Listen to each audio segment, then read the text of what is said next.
right. I was still a teenager. My last year of the teens, I was introduced to spoken word, and it seemed like a familiar dialect for the young rapper in me. And so, yeah, the rest is kind of history. Slammed for a few years, and that opened up doors to be able to tour. And me and G. Amazawa went on a tour across the U.S. called the Running of the Bulls, and then went to Europe for a 6-week tour in 2013 called the Flying of the Bulls, and just kind of cut our teeth on the road, selling albums and DVDs after shows, and going city to city, car to car, plane to plane, bus to bus, and then I came back to North Carolina and did a lot of work with schools and after-school programs and community centers with sacrificial poets, and trying to teach poetry and hip-hop as a tool for building social emotional skills in young people, and exploring vulnerability like Troy talked about, and just giving folks the tools to self-actualize and transform themselves through the power of their own words. And so that was the platform. And since then, I've been working with, as you mentioned, the Next Level program. When I first moved out to L.A., my plan was to get out here and see what was up with the theater scene and maybe the film scene and the hip-hop scene, to get into all that. But, sometimes life has other plans, and it just so happened that as soon as I made that shift and packed everything up into my Honda Civic to drive across country, some opportunities to travel and do some national and international programs through poetry and hip-hop opened up. So Next Level is a program that I was selected to as an artist that sends hip-hop artists of all the elements around the world to collaborate and teach workshops and do concerts and things like that with communities of hip-hop on every continent. So I went first as an artist, and have since then been working to help curate and manage the programs, and I've been working the last 2 years as the associate director.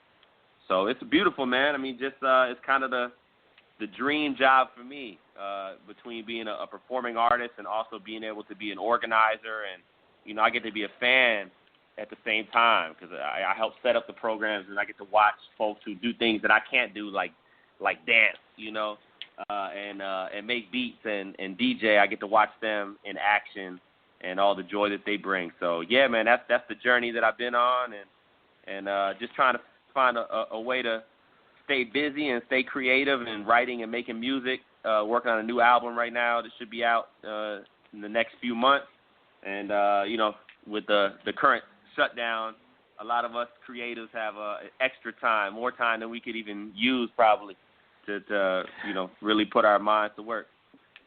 And what I'm finding out is that a lot of creators are using that time to create product that's on platforms that they may not have done it on, or they probably were doing it, but they're doing it even more. Like I said, I know that UC Palmer and several others did a concert with North Star Church of the Arts, which I know is a venue that you're familiar with. It's kind of like Phil Freeland's passion project before he passed away and everything. So that being said, they're doing that, and with them doing that, they're able to see these people and, try to find some way of getting some sort of economics and get some kind of funds going. But that is what a lot of people seem to be doing, is trying to find a way to keep their livelihood going and their skill set going while we're in this lockdown. And I was just wondering, is that what you're doing? Or are you finding yourself doing a lot of online presentations, online seminars, workshops? I also think of you as being like Desan, not just an artist, but also an art advocate and an art pioneer in that way. So I'm imagining that you're probably having a lot of conversations about what will the arts look like when the pandemic ends, because, there's already speculation as to will we be able to have concerts where you're in front of 1,000 people, or will those be trimmed down to venues that were 1,000 that are now 300 because they want people distancing themselves from each other? And I know that I'm on the board of the Carolina Theater, and even there, they're thinking about the possibility of, separating people from not being able to have them sit right next to each other, just separate some of that distance. So I was wondering, in some of these dialogues that you're having, is that some of the conversation you're hearing? What are some of the other conversations that you're hearing? Because we do know that this is having a deep impact on our art community. I mean, in terms of a lot of our artists are part of that unemployment figure, and those unemployment figures are high and ridiculous. But at the same time, a lot of our artists are also part of the essential workforce, because we know that a lot of times until you make it, you have to work other jobs, which means that you might be working in the grocery store, which they have labeled as an essential job, or you might be working in the restaurant or the delivery business, which they have labeled as essential. And even we know that some of our people are even working in hospitals. They may not be doctors, they may not be nurses, but they're working in some level of administration or things of that nature, or maybe the secretarial pool, and in that case, they're administrative that way. So I do know that a lot of our artists are in fields that are considered essential, even if they, quote unquote, are not essential yet. So I was just wondering what some of the conversations that you're hearing are on some of these global conversations that you're part of. Yeah, absolutely. I mean, it's funny for me. I'm both a quick learner and also not a technology person at all, which is a funny combination in this moment, because I can pick up things, fairly quickly, but technology has always been my weak point. So I'm having to work on that, press on that a little bit, like you said, venture into new territory.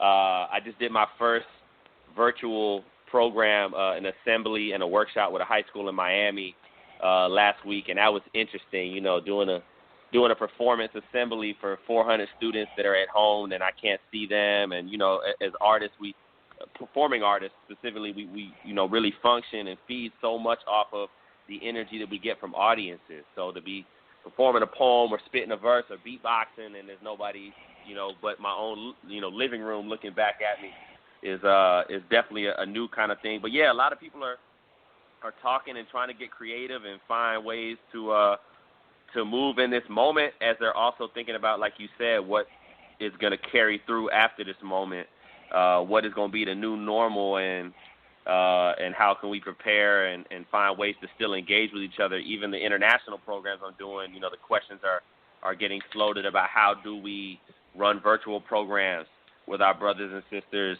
overseas, and whether those are workshops or dance battles or rap battles or collective concerts. I mean, folks are dreaming up the possibilities. So, yeah, I'm just kind of sitting back and trying to soak it in and teach myself some new skills, but not entirely sure how it's all going to play out yet.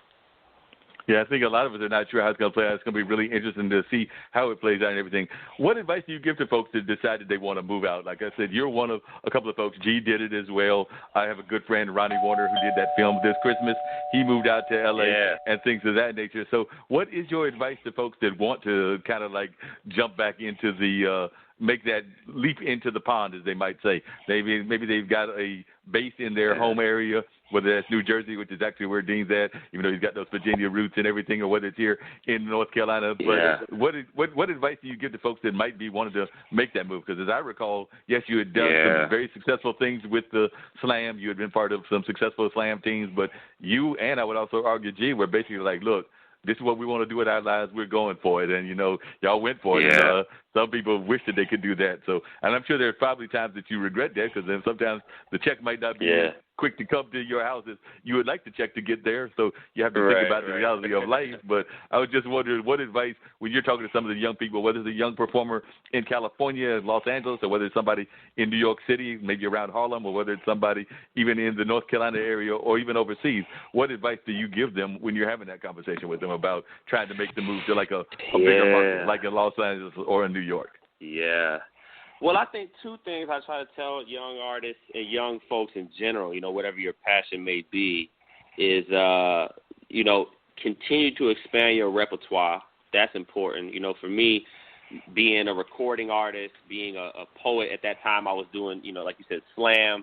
For me, writing the one-man show was journeying into new territory in theater. I got sick of doing 3-minute, Slam constraints, and so I'm like, so what's next? Like, what and how do we blur the line between hip hop verse and poetry, and how can I incorporate beatboxing and acting, comedy, and things that I'm trying to get better at? How can I weave those things together? So I think just being willing to challenge yourself and expand the repertoire, because I don't get all my work and opportunities and income from just making music or just performing poems or just teaching workshops, or it's a kind of a little conglomeration of all those things, working towards helping me be able to be a full-time artist. So that's the first one. And I think the second one is, being willing to take steps. There's a DJ that I was working with on the program that we did in Mongolia, the hip-hop program in October, DJ XS, a really, really dope turntablist from New York City, or based out of New York City, originally from the Bay. And he's been a champion, scratch DJ turntablist. And he was talking about when he works with young people, talking about what he calls lily pad goals. If you're thinking about the pond metaphor with the frog, like you're not going to jump that whole pond in one leap. But if you can find those lily pad goals, and I know for us, we have such a strong community and home in Durham and Chapel Hill that we were able to do the running of the Bulls tour and pack everything into a car and hit the road and see how that went for 3 months. And we weren't sure if it was going to last 3 days, if we were going to make enough money on the road to survive. And then from there, it was like 2 years before we were able to do our first international tour, when we went to Europe. And a lot of those things were made possible by the support and the belief in the local community and people being willing to sit down with us and talk to us about grants and funding and crowdsourcing and, pressing up CDs and all those things that you don't necessarily just, you wake up one day and know how to do. So I think find some of those lily pad goals. I know that when I went out to Los Angeles, I believe was the first time was in 2000 and maybe 10 or 11. 2010 was my first time coming to Cali. And then in 2011, when me and G were out here on tour, and I was like, man, I would love to live out there sometime just to have a different experience and gain new perspectives, learn some new things. But I knew that I wasn't ready to do that or capable of doing that yet. And it took me another, 3.5 years to be able to jump on some of those lily pads before I felt like I was able to make that shift and had enough in the repertoire, Oh, yeah, definitely.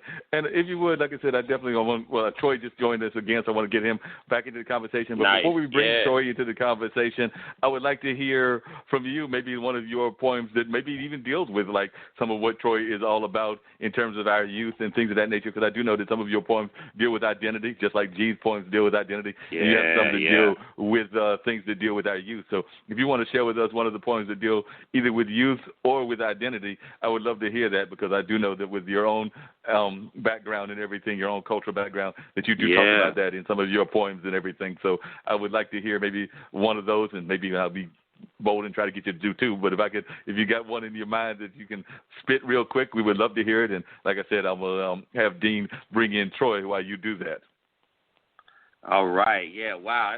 I'm trying to think. I guess my show is very much about, like you said, identity, race. Coming up as a kid who grew up in Durham in the American South. My parents were white folks, but I grew up with my mother since I was 2 years old. My parents split, and my mother's partner, when I was growing up, who was a second father figure to me, Burley, was a black man who was a political scientist, activist, educator. And so growing up between that household and my father and my grandparents' household in West Virginia, going back and forth on vacations and things, was definitely a part of my story, being caught between those, conflicting narratives, especially around race and also around gender. So that's definitely a part of my story. So when you talk about youth, I guess I think about something that I learned when I went to Zimbabwe, because I was then jumping outside of my comfort zone and where I felt like I knew what was going on even more. The first time I went abroad to do a hip-hop program in an exchange, and I remember I was teaching some workshops and met some young people in those classes that really gave me hope and new perspective in the moment. So I guess I'll share this piece. It's actually a piece from my show about when I went to Zimbabwe, and it starts with, me coming to Zimbabwe with a team of artists to find hip-hop and teach a 2-week program with youth and young adults. The first day we go out for some authentic grub. They tell me the staple food in Zim is called sadza, which is one of my new favorite words to say.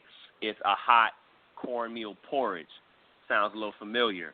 When they bring me a steaming plate of grits, the southern boy in me feels right at home.